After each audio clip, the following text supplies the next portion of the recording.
Hey everyone, welcome to week 4. Wow, you're halfway here, almost halfway there. You're almost halfway here. So congratulations on getting this far, and thank you for all the work you're turning in and how you're turning it in. Please let me know if there's anything that comes up that I can assist you with. If you're struggling with any of the assignments or any of the discussion posts. So anyways, I'm just going to go over the assignment with you, just some thoughts I have to maybe help you along with this assignment. So I'm going to share my screen with you.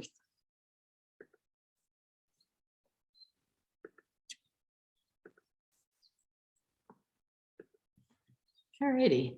So assignment number 2 is about you're creating a professional development presentation. So what I want to suggest, and I would like you to consider, is try to do something that you could possibly use one day, or at least the elements of it.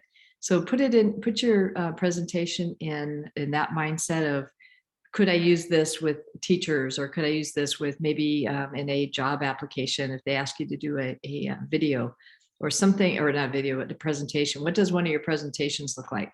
So kind of think of that broad term, not just about this being an assignment for you, but how would you present to a staff? And I know you've had, over the course of your time in Concordia, I know you've had different opportunities to do that.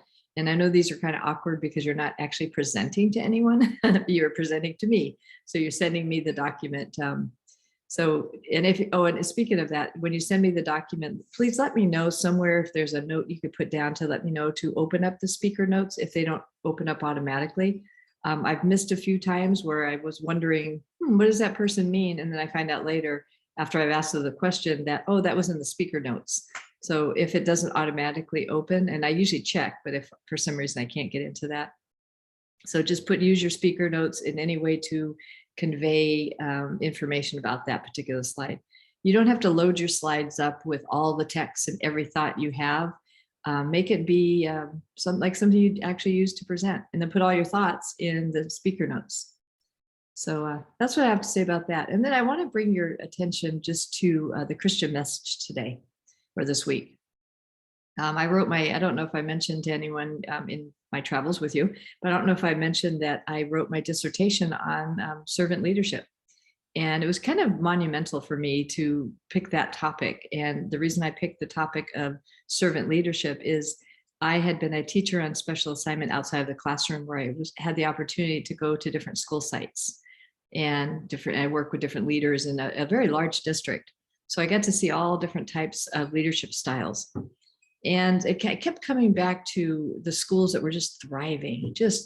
People were happy. People were walking in, and almost like they were coming to Disneyland every day. And then I'd walk into schools where it was like a very closed environment, and people didn't share information, and it was work. It was work, and then there was Disneyland.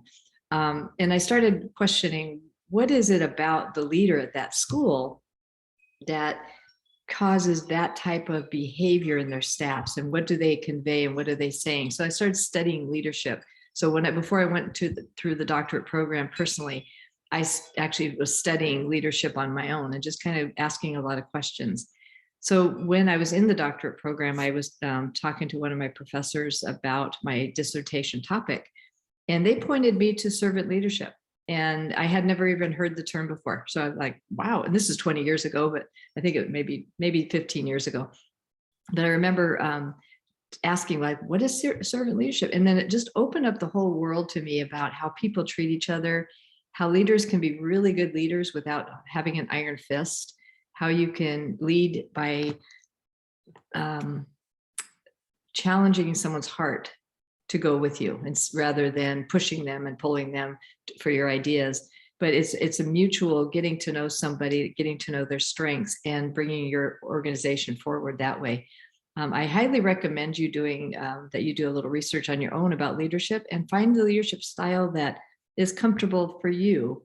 And everyone's a little bit of everything. Everyone's a little bit of transformational leader, transactional leader, a servant leader.